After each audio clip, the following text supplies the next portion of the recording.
Known facts எல்லாம் அலசி ஆராய்ஞ்செல்லாம் Gawan.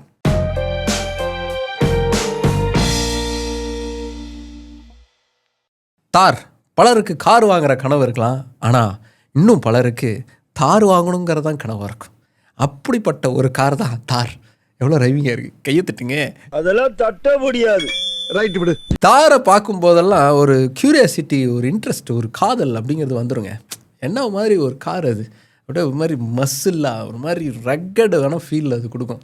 Chocolate பாய்ஸை விட ரக்கட் பாய்ஸுக்கு தான் அதிக அளவுக்கு ஃபேன்ஸ்கள் இருக்காங்க அப்படிங்கிறது காருக்கும் பொருந்தும் போல். அதனால தான் தாரை பார்த்தாலே ஒரு இனம் புரியாத ஒரு உணர்வுங்கிறது வந்துடுது. தாருங்கிறது வெறும் கார் இல்லை, இட்ஸ் அன் எமோஷன் அப்படின்னா தாரை பற்றி பேசுகிறவங்க பேசுவாங்க. தாருக்குன்னே ஒரு கம்யூனிட்டி இருக்குது, பல இடங்களில் இருக்குது. தார் ஓனர்ஸ்லாம் இருக்கிறவங்களுக்கு ஏதோ ஜல்லிக்கட்டு காளையை கையில் வச்சுருக்கிற மாதிரியான ஒரு உணர்வு. அந்த குரூப்பில் சேர்ந்து, அந்த கிளப்போடு சேர்ந்து ஒரு என்ஜாய்மெண்ட் பண்ணுறதுங்கிறது அவங்களுக்கு எப்போவுமே பிடித்த ஒன்று. இப்படி தார் வாங்கினவங்க தான் அந்த வேலையை பார்க்குறாங்கன்னா இல்லை, தாரை விற்கிறவங்களே இந்த வேலையை பார்க்குறாங்க. அட்வென்ச்சர்ஸ் தார் அப்படின்னு ஒரு குரூப் அப்படிங்கிறதே மஹேந்திரா அஃபிஷியலாக நடத்துகிறாங்க.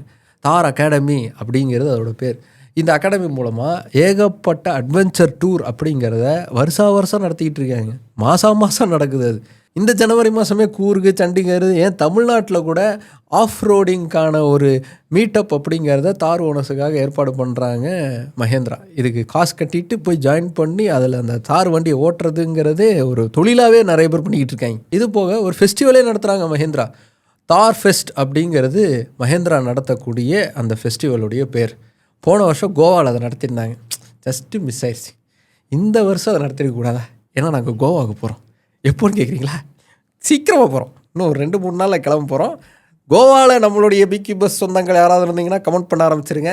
நம்ம அங்கே வரும்போது சந்திக்கிறதுக்கான வாய்ப்பு இருந்தால் கண்டிப்பாக நம்ம மீட் பண்ணலாம். சரி மாப்ள, வண்டி ஒழுங்கா ஓட்டுவீல நீ? ஏன் ஓட்ட மாட்டேனா? நான் 120 போயிட்டு இருக்கேன். நான் இல்லடா, வண்டி ஒவ்வொரு வண்டி கட்டு. தார் ஃபெஸ்ட் இந்த வருஷம் நடத்துனா மட்டும் என்னத்தை போய் உன்னால் பண்ண முடியும்? தார் தான் இல்லையே உங்ககிட்டன்னு. தாரை விட அல்டிமேட்டான கார் எங்ககிட்ட இருக்குது. அதோட கலரை பார்த்தீங்கன்னாலே வேற லெவலுக்கு இருக்கும். ஏய், என்னடா வண்டி இது? வித்தியாசமா பிங்க் கலர்ல இருக்கு. பிங்கா? கோவாவுக்கு எப்படி போகிறோம், கோவாவில் என்ன மாதிரிலாம் வேலைகள்லாம் பார்க்க போகிறோம் அப்படிங்கிறத பற்றின ஃபுல் ரோட் ட்ரிப்பில் நீங்கள் தெரிஞ்சுக்கணும் அப்படின்னு நினச்சிங்கன்னா நம்ம இன்ஸ்டாகிராம் பக்கத்தை ஃபாலோ பண்ணிக்கோங்க. அதிகமாக அதில் தான் அப்டேட்ஸ் போடலான்னு இருக்கும். போடுவோமான்னு தெரியாது, ஆனால் போட்டால் பாருங்கள். சரி, இவ்வளோ தூரம் ஃபேன் ஃபாலோயிங் இருக்கக்கூடிய இந்த தாருங்கிறது எப்படி உருவாச்சு? எப்படி மஹேந்திரா வந்து தாரை உருவாக்கணும்னு நினச்சாங்க? இது ஒரு பெரிய கேள்வியாயா? ஜீப் அப்படியே காப்பி அடித்து உருவாக்கியிருக்காங்க, இது ஒரு பெரிய விஷயம் பேசுகிற அப்படின்னு யோசிக்கலாம். அதான் இல்லை, தாருக்கு பின்னாடி ஒரு பெரிய க்யூட்டான ஒரு இன்ட்ரெஸ்டிங்கான ஹிஸ்ட்ரி இருக்குங்க. தார் அப்படிங்கிறது ஒரு ஆஃப் ரோடுக்கான வெஹிக்கிள். ஆல் வீல்ஸ் டிரைவில் வந்து கிங்குன்னு சொல்லலாம். அதை அந்த ஒரு ஸ்பெஷல் காரணத்துக்காகவே தார் மேலே தீராத காதலோட தாரை வாங்குறவங்க இருக்காங்க. ஆனால் இந்த தாருடைய கதை அப்படிங்கிறது இப்போ தொடங்கலை, 1940களுக்கு முன்னாடியிலேருந்தே தொடங்குது. வில்லிஸ் அப்படிங்கிற ஒரு நிறுவனம் ஜீப் அப்படிங்கிறத உருவாக்குனாங்க. 2ஆம் உலகப் போர் காலகட்டத்தில் உருவாக்கப்பட்ட ஒரு வெஹிக்கிள் அது. ஆல் டெரைன் வெஹிக்கிள், அதாவது மிலிட்ரி பர்பஸுக்காக எவ்வளோ மேடு பள்ளம் மண் கிண்ணுன்னு இருந்தாலும் ஏறி போகிற மாதிரி ஒரு வண்டி வேணுயா அப்படின்னு யோசித்து உருவாக்குனது தான் இந்த வில்லிஸ். அந்த வில்லிஸுடைய சிஜே அப்படிங்கிற அந்த ஜீப் சீரீஸ் இருக்கு இல்லையா, அந்த ஜீப் சீரீஸை இந்தியாவிலேயும் உற்பத்தி பண்ணுறதுக்கு ஒரு கம்பெனி வந்து லைசன்ஸ் அப்படிங்கிறத எடுத்திருந்தாங்க. அந்த கம்பெனி தான் மஹேந்திரா அண்ட் மஹேந்திரா. இந்த மஹேந்திரா அண்ட் மஹேந்திரா கம்பெனி எப்படி உருவாச்சு, யார் உருவாக்குனா, எவ்வளோ தூரம் அவங்க வளர்ந்துருக்காங்க, இன்னும் அவங்கள பற்றின இன்ட்ரெஸ்டிங்கான ஃபேக்ட்ஸ்லாம் என்ன அப்படிங்கிறத ஏற்கனவே டீட்டெயிலாக ஒரு வீடியோ பண்ணியிருக்கோம். நீங்கள் அதில் போய் பார்த்தீங்கன்னா ஒரு ஐடியா உங்களுக்கு கிடைக்கும். இப்போது நம்ம தாருடைய வரலாறை மட்டும் பார்க்கலாம். வில்லிஸுடைய CJ300Bங்கிற அந்த வண்டியை மஹேந்திரா CJ500, மஹேந்திரா CJ500D அப்படின்னு சீரீஸில் வந்து மஹேந்திரா நிறுவனம் வந்து உருவாக்கிட்டு இருந்தாங்க. இப்படி ஒவ்வொரு சீரீஸாக வந்துக்கிட்டு இருந்தது. அதுக்கப்புறமா CJங்கிறது மாதிரி டைரெக்டாக மஹேந்திராங்கிற பேர்லேயே மஹேந்திரா வந்து உற்பத்தி பண்ண ஆரம்பித்தாங்க. அதுதான் மஹேந்திரா MM540லாம் வந்துச்சு. இதில் தான் மஹேந்திரா மேஜர் அப்படிங்கிற ஒரு வண்டி வந்துச்சு. இந்த சீரீஸில் வந்த வண்டியெல்லாம் நீங்கள் இப்போது ஹில் ஸ்டேஷனுக்கெலாம் போனீங்கன்னா பார்க்க முடியும். அதுவும் கேரளா பக்கம்லாம் வந்து அதிகமாக ட்ராவல் பண்ணுறீங்க அப்படின்னா அங்கே ஏதாவது போக முடியாத வாட்டர் ஃபால்ஸ்க்கெலாம் கூப்பிட்டு போவாங்க. அது இந்த ஜீப்பில் தான் கூப்பிட்டு போவாங்க. இப்படி இப்போ மட்டும் இல்லைங்க, இந்த ஜீப் ப்ரொடக்ஷனில் இருந்தப்போவே ரூரல் ஏரியாஸுடைய மிக முக்கியமான வண்டியாக இந்த வண்டிங்க தான் இருந்துச்சு. ஹில் ஸ்டேஷன் ஆகட்டும், கிராமத்துலேருந்து நகரத்துக்கு வர்றதாகட்டும், எல்லாருக்குமே ட்ரிப் அடிக்கிறதுக்கு இந்த வண்டியை தான் யூஸ் பண்ணியிருக்காங்க. இந்த வண்டியிலே ஏகப்பட்ட மாடிஃபிகேஷன்ஸ்லாம் பண்ணி லோக்கலாகவே எல்லா சேஞ்சஸும் பண்ணி புது வண்டியவே உருவாக்கி ஓட்டின காலகட்டம்லாம் கூட இருக்குது. ஏன் இப்போ கூட இருக்குது. ஆனால் இந்த ஜீப்பில் போகிறதுங்கிறது எப்படி இருக்கும் அப்படிங்கிறத ஒரு வாட்டி நீங்கள் போய் எக்ஸ்பீரியன்ஸ் பண்ணாதாங்க ஃபீல் பண்ண முடியும். வேறு லெவலுக்கு இருக்கும். அதில் ஏறி அதுவும் ஆஃப் ரோட் பண்ணிங்கன்னு வச்சுக்கோங்க, வேறு லெவல் ட்ரிப்பியாக இருக்கும். என்னடா இவன் கோவா போகிறான்றான், ட்ரிப்பியாக இருக்குன்றான், புரியலையே அப்படின்னு நீங்கள் என்ன எதுவும் தப்பாக எதுவும் நினைக்கலையே. அந்த ஆஃப் ரோடிங்கில் கூட நீங்கள் ஃப்ரண்ட்டில் உட்காந்து போனீங்கன்னா அது ஒரு ஃபீலு, பின்னாடி உட்காந்து போனீங்கன்னா அது ஒரு ஃபீலு. இந்த மாதிரி வண்டியில் ஒவ்வொரு பார்ட்டில் நம்ம உட்காந்து போகிறதும் ஒவ்வொரு ஃபீல். இதை ஓட்டும் போது அது ஒரு ஃபீலு, வேறு மாதிரியான ஒரு வண்டிங்க அந்த வண்டி. இப்படி மஹேந்திரா உருவாக்கிக்கிட்டு இருந்த இந்த MD550 அப்படிங்கிற அந்த வண்டிங்கிறத ஒரு கட்டத்துக்கு மேலே மஹேந்திரா நிறுத்திட்டாங்க. ப்ரொடக்ஷன் பண்ணுறதுங்கிறது பெரிய அளவுக்கு ஸ்டாப் ஆயிடுச்சு. இந்த சமயத்தில் தான் ஒரு கேரக்டர் மஹேந்திராவில் ஒரு முக்கியமான சீனியர் இன்ஜினியராக வேலை பார்த்துட்டு இருந்தார். அவர் நான் இந்த வண்டியை ஏதாவது ஒன்று பண்ணுறேன்னு யோசித்து அதில் உட்காந்து ஆராய்ச்சி பண்ண ஆரம்பித்தார். அவருடைய பெயர் மிஸ்டர் பெஹராம் தாபர்.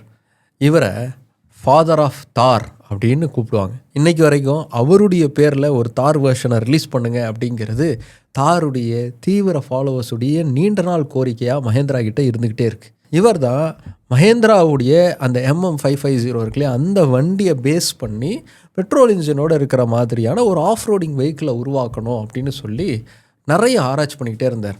அதுக்காக நிறைய ப்ரோட்டோடைப்ஸ் எல்லாம் உருவாக்கிக்கிட்டு இருந்தார். தாருடைய உருவாக்கத்தில் ஒரு கம்யூனிட்டி வந்து ரொம்ப பெரிய அளவுக்கு பங்களிப்பு அளிச்சிருக்காங்க. அந்த கம்யூனிட்டி தான் டீம் BHP. இந்த கம்யூனிட்டி வந்து ஒரு ஆக்சுவலாக ஒரு ஆன்லைன் பிளாட்ஃபார்மை அடிப்படையாக கொண்ட ஒரு கம்யூனிட்டி. நீங்கள் கோராலாம் கேள்விப்பட்டிருப்பீங்க, ஏதாவது டவுட்னா போய் கேள்வி கேட்டால் பதில் வரல. அதே மாதிரி கார் ஓனர்ஸ், ஜீப் ஓனர்ஸ் இவங்க எல்லாமே வந்து ஒருத்தருக்கு ஒருத்தர் கம்யூனிகேட் பண்ணிக்கிறதுக்கான ஒரு ஃபாரமாக இந்த டீம் BHPங்கிறது இருந்துச்சு. இந்த டீம் BHPயில் ஆக்டிவாக இருந்தவங்களோட பெஹராம்க்கும் ரொம்ப நெருக்கமான ஒரு உறவு அப்படிங்கிறது இருந்துச்சு. பெஹராம் வந்து யார்? பெஹராம் மஹேந்திராவில் ரொம்ப சீனியர் மோஸ்ட் இன்ஜினியராக வேலை பார்த்தவர். பயங்கரமான க்யூரியாசிட்டி எண்ணம் கொண்டவர். ஏதாவது ஒன்று செஞ்சுக்கிட்டே இருக்கணும்னு யோசிக்கக்கூடியவர். தன்னுடைய சக தோழர்கள், தன்னுடைய இளையவர்கள் என்ன சஜஷன் சொன்னாலும் அதை காதில் கேட்டு அது சரியாக இருக்கும் பட்சத்தில் அதை எப்படியாவது அமலுக்கு கொண்டு வரணும்னு யோசிக்கக்கூடிய ஒரு சிந்தனையாளர். பயங்கரமான ஒரு கார் ஆர்வலர். ஒரு காரை ஓட்டிகிட்டு வந்து நிறுத்தினாருன்னா அந்த காரில் என்னென்ன நட்டு போல்ட்டு பிரச்சனை இருக்குன்னு அக்குவேர் ஆணிவேராக அலசி ஆராய்ஞ்சு சொல்லக்கூடிய ஒருத்தர். ஃபோர்டு வெர்சஸ் ஃபெராரியில் ஒரு சீன் வரும், வண்டி ஓட்டிகிட்டு வந்தோன்னே என்ன பிரச்சனை அப்படின்னு ஹீரோ சொல்கிற மாதிரி. கிட்டத்தட்ட அதே மாதிரியான ஒரு கேரக்டர் தான் பெஹராம். அவர் தன்னுடைய வாழ்நாளில் ஏகப்பட்ட விஷயங்களை வந்து செஞ்சுருக்கார். பத்மினி கார் வந்து பெரிய அளவுக்கு ரீச் ஆனதில் அவருடைய பங்களிப்புங்கிறது இருக்குதுன்னு சொல்கிறாங்க. அப்படிப்பட்ட அவர் மஹேந்திரா நிறுவனத்தில் வேலை பார்க்கும்போது ஏற்கனவே நிறுத்தின அந்த MM சீரிஸ் ஜீப் மாதிரியான ஒரு காரை உருவாக்கணும்னு ட்ரை பண்ணுறார். அதில் ப்ரோட்டோடைப்பை உருவாக்கி டீம் BHPயோடைய மெம்பர்ஸ்க்கெலாம் அனுப்புகிறார். அவங்கெல்லாம் ஓட்டி பார்த்து அவங்களுடைய சஜஷன்ஸ்லாம் சொல்கிறாங்க. அதெல்லாம் இன்புட்டாக எடுத்து மறுபடியும் அதில் மாடிஃபிகேஷன்ஸ்லாம் பண்ணுறார். இந்த மாடிஃபிகேஷன்லாம் பண்ணதுக்கப்புறமா மேனேஜ்மெண்ட்டுக்கிட்ட போய் சொன்னால் அவங்க இதெல்லாம் ஒரு காரு, இதை வரை தூக்கிட்டு வந்துட்ட போயா அப்படின்ட்டாங்க. மஹேந்திரா என்ன நினச்சாங்கன்னா, இப்போதைக்கு தார் மாதிரியான ஒரு வண்டிக்கு அவசியம் இல்லை, இப்போ மார்க்கெட் வேறு ஏதோ நோக்கி நகர்ந்துக்கிட்டு இருக்குது, ஹேட்ச்பேக் செடான் மாதிரிலாம் எதிர்பார்த்துக்கிட்டு இருக்காங்க, இப்போ எதுக்கு இதெல்லாம் நமக்கு தேவை வேணான்னு சொல்லி முடிவு பண்ணிட்டாங்க. சரியாக சொல்லணும் அப்படின்னா 2010க்கு முன்னாடி நடக்கக்கூடிய காலகட்டம் அது. பெஹராம் வந்து சோர்ந்து போயிட்டார். என்னடா இவ்வளோ சூப்பரான ஒரு வண்டியை உருவாக்கியிருக்கோம், சரியான ரெஸ்பான்ஸே இல்லையே, இனிமேல் எதுக்கு இங்கே நம்ம வேலை செஞ்சுக்கிட்டு வேலையை விட்டு போயிடலாம் அப்படிங்கிற மைண்ட் செட்டுக்கு வந்துட்டார். அப்போது தன்னுடைய சக தோழர்களுக்கு டீம் BHPயில் மெம்பர்ஸ்லாம் இருக்காங்களே அவங்களுக்குலாம் வந்து தன்னுடைய இயலாமையை, தன்னுடைய ஒரு மனச்சோரை வந்து அவர் வந்து ஷேர் பண்ணுறார். அவங்க என்ன பண்ணுறாங்கன்னா, ஆனந்த் மஹேந்திராவுடைய மெயிலுக்கு நிறைய இமெயில்ஸ் அனுப்புகிறாங்க. நாங்கள் இந்த வண்டியை ஓட்டி பார்த்துருக்கோம், உண்மையிலே அது சூப்பரான வண்டி, பயங்கரமான பவர்ஃபுல்லான ஒரு வண்டி, அது கண்டிப்பாக எல்லாருக்கும் பிடிக்கும், இதை நீங்கள் கொண்டு வாங்க அப்படின்னு சொல்லி மெயில் அனுப்புகிறாங்க. ஆனந்த் மஹேந்திராவும் இது எனக்கும் அப்படி தான் தோணுது, நான் என் டாப் மேனேஜ்மெண்ட்டை பேசுகிறேன் அப்படின்னு சொல்லி டாப் மேனேஜ்மெண்ட்டுக்கு ப்ரெஷர் கொடுக்குறாரு. அதுக்கப்புறமா தான் தாரை உருவாக்கலாங்கிற முடிவுக்கே வராங்க மஹேந்திரா நிறுவனம். ப்ரோட்டோடைப்பில் இருந்த அந்த வண்டியை மார்க்கெட்டுக்கு ஏற்ற மாதிரி கொண்டு வர்றதுக்கான தயாரிப்பில் இறங்குறாங்க.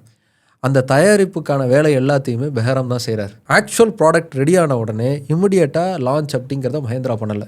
சவுத் ஆஃப்ரிக்காவுக்கு அந்த வண்டியை தூக்கிட்டு போயிட்டாங்க. டார்ச்சர் பண்ணி டெஸ்ட் ட்ரைவ் பண்ணாங்க. இருக்கிற எல்லா டெரெயின்லேயும் அந்த வண்டியை ஓட்டி பார்த்து எங்கே பிரச்சனை இருக்குது, ஏதாவது பிரச்சனை வருதா, அது எப்படி சரி பண்ணணும்னு எல்லாத்தையுமே உட்காந்து சரி பண்ணி அந்த வண்டியை உருவாக்குனாங்க. அதுக்கு இந்தியாவில் மிகப்பெரிய அளவுக்கான ஒரு பாலைவனமாக இருக்கக்கூடிய தாருங்கிற பேரை வச்சாங்க. அதாவது தரையில் இருக்கிற தாரில் ஓடுறது மட்டும் இல்லை, பாலைவன தாரில் கூட இந்த வண்டி ஓடும், அந்த அளவுக்கு பவர்ஃபுல்லான ஒரு வண்டி அப்படின்னு காட்டக்கூடிய விதமாக இந்த பேருங்கிறத சூஸ் பண்ணாங்க. 2010 முதல் தார் அப்படிங்கிறது லான்ச் செய்யப்பட்டுச்சு. அப்போ லான்ச் ஆன அந்த தாருக்கு பெரிய அளவுக்கான வரவேற்புங்கிறது கிடைக்கல. ரொம்ப கம்மியான அளவுக்கான புக்கிங்ஸ் அப்படிங்கிறது தான் கிடச்சிருக்கு. ஆனால் அந்த கம்மியான புக்கிங்ஸ் மூலமாக மஹேந்திரா நிறுவனம் எதிர்பார்க்காத ஒன்று நடந்துச்சு. என்னென்னா, தாருக்குன்னு ஒரு கல்ட் ஃபார்ம் ஆக ஆரம்பித்தாங்க. சரியான வண்டிடா அது, இந்த வண்டி நம்மக்கிட்ட இருக்கணும் அப்படிங்கிற ஒரு ஃபீலுங்கிறது உருவாக ஆரம்பிச்சிது. போதாத குறைக்கு அந்த வண்டி வச்சுருந்தா தான் மாஸ் அப்படிங்கிற மாதிரி ஏகப்பட்ட படங்களும் வர ஆரம்பிச்சிது. 2020 மஹேந்திரா தாரை ரீலான்ச்சுங்கிறத பண்ணாங்க. உலகளவில் இருக்கக்கூடிய எதிர்பார்ப்பை பூர்த்தி செய்யக்கூடிய விதமாக ஒரு சூப்பரான ஒரு எஸ்யூவி டைப்பில் இந்த தார் அப்படிங்கிறது ரிலீஸ் செய்யப்பட்டுச்சு. அவ்வளோதான், பிச்சுக்கிட்டு போக ஆரம்பிச்சிது. எல்லாருமே போட்டி எனக்கு ஒரு தார் வேணும்னு புக் பண்ண ஆரம்பித்தாங்க. ஒரு தார் வண்டி வீட்டுக்கு வந்து சேர்றதுக்கே புக் பண்ணதுலேருந்து 6 மாதம் ஆகும் அப்படிங்கிற அளவுக்கான டைம்லாம் கூட இருந்துச்சு. ஆனாலும் நான் வெயிட் பண்ணி தாரை எடுப்பேன்னு சொல்லி புக் பண்ணி தாரை எடுத்த காலகட்டம்லாம் இருந்திருக்கு. இப்போ அது குறைஞ்சிருச்சா? புக் பண்ணோடனே மறுநாளே எடுத்துடலாமான்னு பார்த்தா கிடையாது. குறைஞ்சது 2 மாதம் 3 மாதம் ஆகுன்றாங்க. அப்படி புக்கிங் பண்ணி வெயிட் பண்ணி வாங்கக்கூடிய ஒரு வண்டியாக தாருங்கிறது இருக்குது. ஃபர்தர் அப்டேஷனில் மஹேந்திரா தாருங்கிறத இன்னும் நிறைய பேர் பயணிக்கக்கூடிய ஒரு வண்டியாக மாற்றணும்னு தார் ராக்ஸ் அப்படிங்கிறத இன்ட்ரடியூஸ் பண்ணாங்க மஹேந்திரா இந்தியாவில் தார் ரிலீஸ் பண்ணாங்களே, அதையே கொஞ்சம் மாடிஃபிகேஷன்லாம் பண்ணி அமெரிக்காவில் குறிப்பாக அமெரிக்க கண்டத்தில் இருக்கக்கூடிய நாடுகளில் மஹேந்திரா ராக்ஸர் அப்படிங்கிற பேரில் ரிலீஸ் பண்ணாங்க.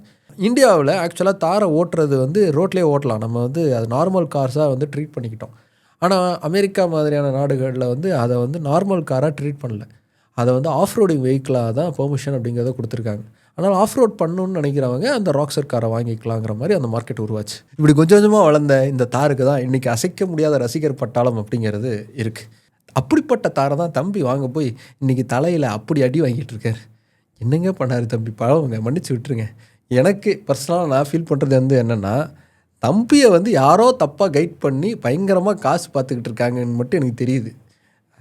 ஏன்னா அது ஏமாற்றக்கூடிய வயசாக எனக்கு தெரியலை. அவரை பயன்படுத்தி யாரோ காசு அவர் பேரில் காசு வாங்கி ஏமாற்றிக்கிட்டு இருக்காங்கங்கிறது மட்டும் தெரியுது. தம்பி ஒரு வேளை இந்த வீடியோ பார்த்துக்கிட்டு இருக்காப்புலன்னா ஒரே ஒரு விஷயம் சொல்கிறேன், தம்பி முழிச்சுக்கோ. ஏன்னா நாளைக்கு பிரச்சனைங்கிறது உனக்கு தான் வரும், கெட்ட பேருங்கிறது உனக்கு தான் வரும். சரியா? சரி, ஓகே பிக் பஸ். தாரை பற்றின இன்ட்ரெஸ்டிங்கான இந்த வீடியோ உங்களுக்கு பிடிச்சிருக்கோன்னு நினைக்கிறேன். முடிஞ்ச அளவுக்கு இந்த வீடியோவை தார் ஃபேன்ஸுக்கெலாம் அனுப்புனீங்கன்னா நான் சந்தோஷப்படுவேன். அப்படியே முடிஞ்சால் அந்த தம்பிக்கும் இந்த வீடியோவை அனுப்பி விட்ருங்க. அடுத்து இன்னொரு இன்ட்ரெஸ்டிங்கான கண்டென்ட்டோட உங்களை பார்க்குறேன். பாய். போகிறதுக்கு முன்னாடி சப்ஸ்கிரைப் பண்ணிவிடுங்க. Bell button. ஓகே.